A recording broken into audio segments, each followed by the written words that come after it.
Betul. Jadi hari ini bersama dengan Hari Wanita Sedunia, kami ingin berkongsi dengan anda lebih lanjut lagi bagaimana sebenarnya ada wanita yang berada di Malaysia ini yang sentiasa cekal dan gigih tabah itu untuk berkongsi pengalaman mereka dalam kehidupan seharian mereka sepanjang mereka berada di muka bumi ini. Betul. Kita bawakan dua wanita hebat ke studio sama dengan kita. Temanya berwaju ungu. Kita ada Profesor Madya Dr. Hasnatoran, pensyarah pendidikan khas Lupin Universiti Kebangsaan Malaysia, dan juga di sebelahnya Puan Zuria Sikim Zulkifli, seorang motivator. Assalamualaikum. Waalaikumsalam warahmatullahi. Okey, sihat Alhamdulillah. Alhamdulillah. Jom kita berkenalan terlebih dahulu. Sedikit mungkin latar belakang dan juga profil daripada doktor sendiri.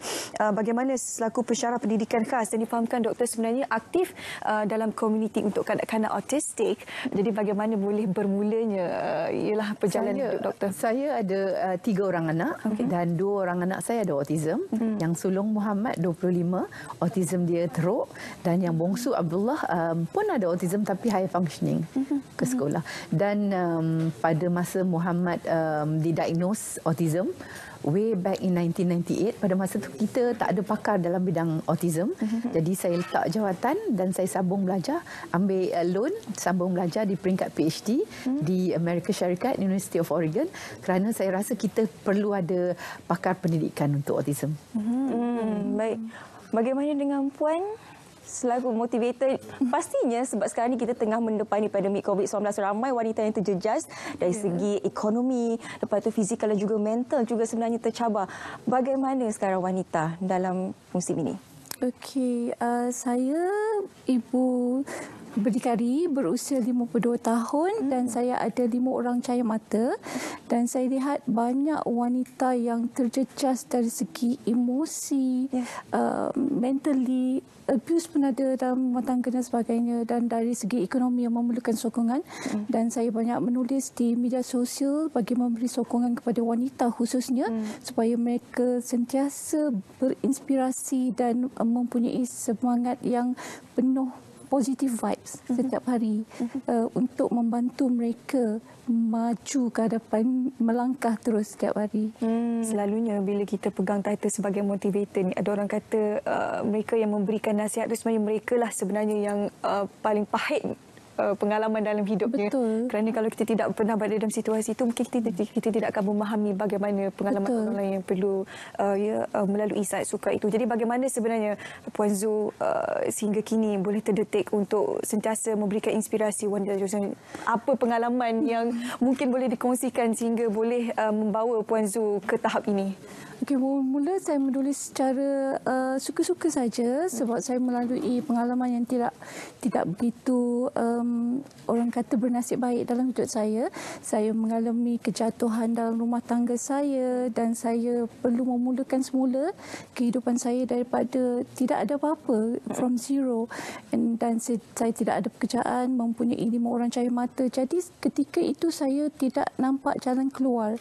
Bagaimana untuk memulakan semula kehidupan saya, dan macam it's like in the tunnel yang sangat gelap, tidak tahu macam mana nak melangkah. Dan untuk ke kelas motivasi juga perlukan kadang-kadang biayanya kita tidak mampu. Dalam keadaan saya tidak bekerja pada waktu itu, dan pada masa itu saya selalu mencari figura-figura yang saya boleh jadikan inspirasi untuk memotivasikan diri saya sendiri. Jadi ketika saya sudah berada dalam peringkat yang saya rasa agak selesa sekarang, saya tidak mahu wanita yang berada dalam situasi sama perlu melalui situasi yang serupa. Jadi kerana itulah saya rasa sangat perlu untuk memberikan sokongannya kepada wanita, dan saya menulis secara percuma setiap hari di media sosial. Dan kalau saya tidak menulis, mereka akan menulis kembali kepada saya dan mereka akan kata, Puan, saya dalam keadaan begini tertekan, saya lihat balik apa yang Puan tulis, dan ianya seperti memberi moral support kepada mereka.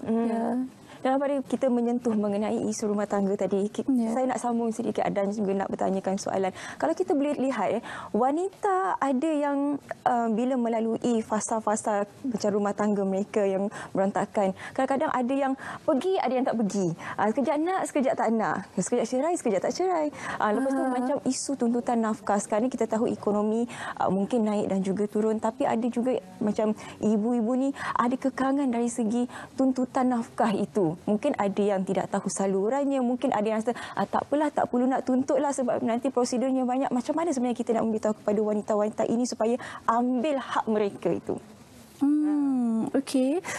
Sebenarnya wanita ramai yang tidak tahu mereka ada hak apa yang mereka boleh tuntut dan sebagainya, dan sebahagiannya rasa mereka tidak ada kewangan yang cukup untuk pergi kepada peguam contohnya, dan kita ada bantuan contohnya Biro Bantuan Guaman untuk wanita untuk menangani masalah kewangan, untuk membuat tuntutan dan sebagainya, dan mereka boleh sekarang ni kita ada banyak saluran untuk mendapatkan bantuan, dan daripada media sosial juga boleh buat carian dan sebagainya. Dan dari segi keberanian itu sebenarnya bergantung kepada sejauh mana ketahanan kesabaran wanita. Wanita ada kekuatan iaitu kesabaran yang tinggi, dan itu jugalah adalah kelemahan wanita, dan kekuatan dan kelemahan yang sama. Jadi semangat untuk terus melangkah berhati wajah itu sangat penting untuk wanita. Dan di situ macam mana boleh lahirkan hati yang wajar itu adalah ketika wanita tahu nilai untuk menyayangi diri mereka sendiri. Dan self love itu adalah sangat penting. Sayangi diri sendiri bukan sahaja perkara yang dinasihat oleh Puan Zu, malah Raja Permaisuri Agong sendiri turut menyatakan seketika tadi bagaimana sebenarnya wanita perlu menyayangi diri mereka sendiri untuk menjadi seseorang individu yang tabah. Kalau dugaan untuk Puan Zu adalah keluar ke institusi kekeluargaan dari sudut suami dan juga anak-anaknya, tapi untuk Dr. Hasnah sedikit berbeza. Cabarannya adalah daripada sudut anak-anak, keturunan dan sebagainya. Jadi ini satu cabang dan juga masalah yang berbeza yang perlu dihadapi oleh Puan Hasnah. Jadi kalau boleh kongsikan bagaimana sebenarnya Puan Hasnah mencari sinar, mencari cahaya di dalam gua yang gelap itu? Saya rasa yang mendorong kita untuk buat apa saja pun adalah anak kita. Kita tahu bahawa segala kesusahan yang kita lalui, kita tak nak anak kita turut melaluinya kan.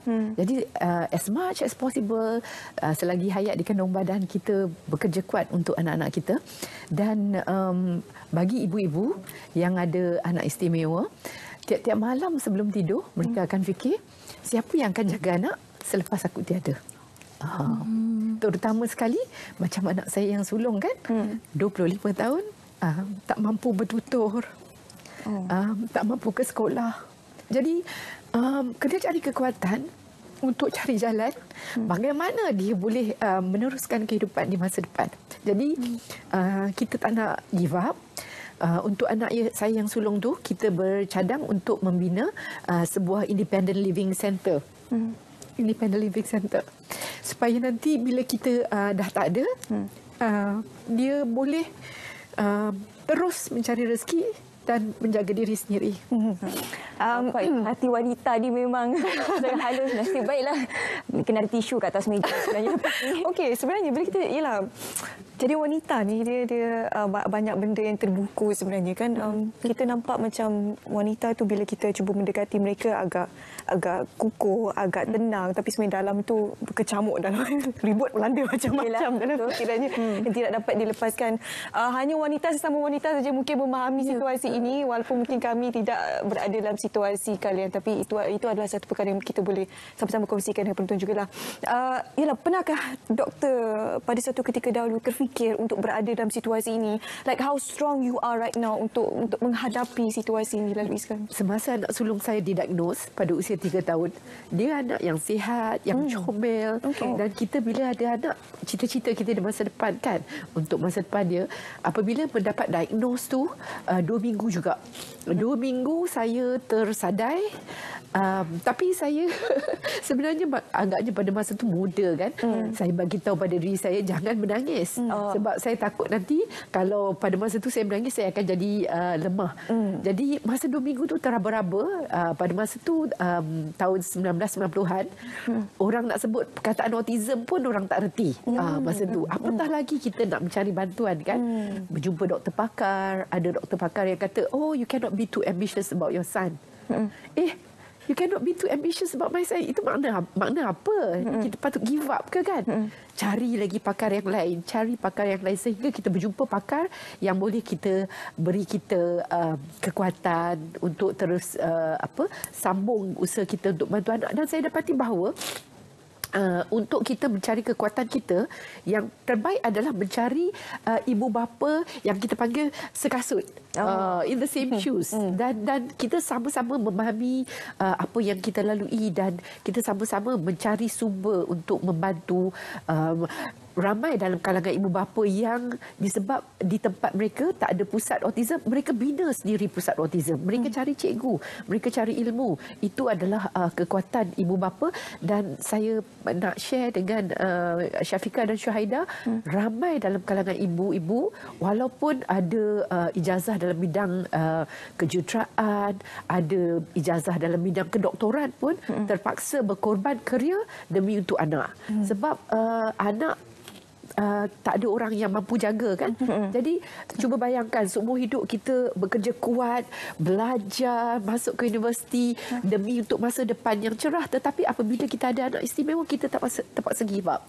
Rakan saya, dia seorang staff nurse. Pada usia 3 tahun anak dia kembar, dia orang diagnose ada autism, kembar kan. Jadi nak cari babysitter pun tak boleh. Jadi dia letak jawatan, dan selepas anak kembar dia berusia 6 tahun dia didiagnose dengan kanser rahim. Kanser rahim. Jadi dah lah daripada double income kepada single income. Ada anak 2 orang ada autism, kena pula kanser, dan bukan lagi kaki tangan kerajaan. Jadi perlu cari keuangan. Jadi kadang-kadang rakan-rakan kita ni dah jatuh di timpa tangga. Dan kami dalam komuniti autism di Malaysia memang seboleh yang mungkin kita cuba menyokong satu sama lain. Betul. Macam wanita kita memang banyak memendam seperti mana doktor kata tadi, tak nak nangis. Memanglah wanita ni kalau boleh kita tak nak tunjukkan kita punya kelemahan, akan tetapi kita perlu luahkan juga, dan untuk meluahkan itu juga sebenarnya memerlukan keberanian.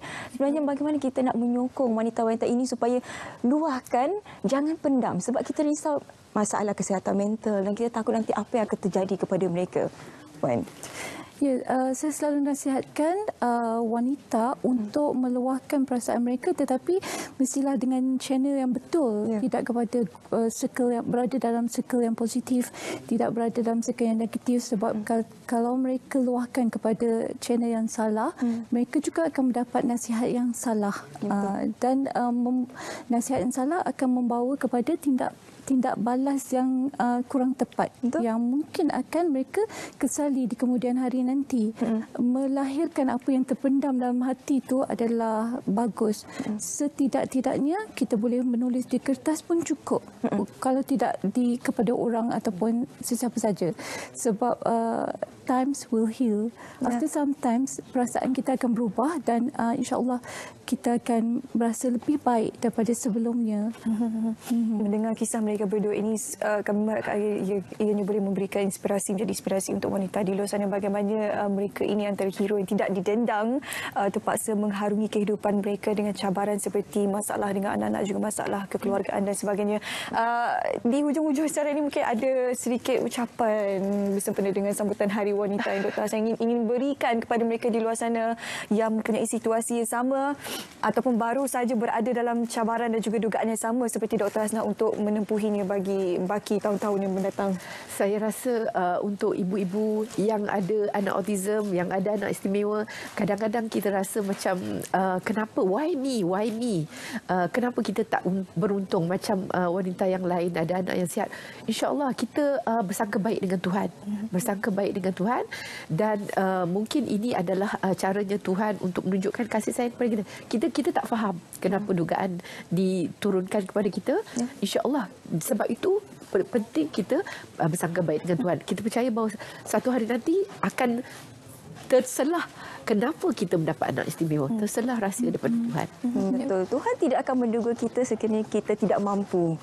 Sama juga dengan mereka yang mempunyai masalah rumah tangga seperti Puan Zu kan. Kalau orang yang tak mampu rasa bahagialah kot. Tapi Tuhan tahu kita boleh juga menyara sedikit kata-kata semangat untuk wanita yang mungkin sedang mengalami situasi yang sama dengan Puan. Sebenarnya Hari Wanita ini saya sangat-sangat menyeru kepada semua wanita untuk terus kekal kuat, berani dan tabah mengharungi cabaran. Saya bersetuju dengan apa yang doktor katakan. Sebenarnya apa saja dugaan yang kita diberikan oleh Tuhan kepada kita adalah merupakan cara Tuhan mendidik hati kita juga. Sebenarnya masalah tidak akan pernah hilang daripada kita selagi kita masih bernyawa. Tetapi cara bagaimana kita menerima masalah itu adalah lebih penting. Menerima dengan berlapang dada, belajar menerima takdir, kurangkan bersedih walaupun kita sedih, sebab sedih itu boleh bawa kepada banyak vibes yang negatif kepada diri. Jadi sembilan Hari Wanita, saya doakan agar setiap wanita terus tabah dan kuat menghadapi cabaran dan terus melangkah ke hadapan.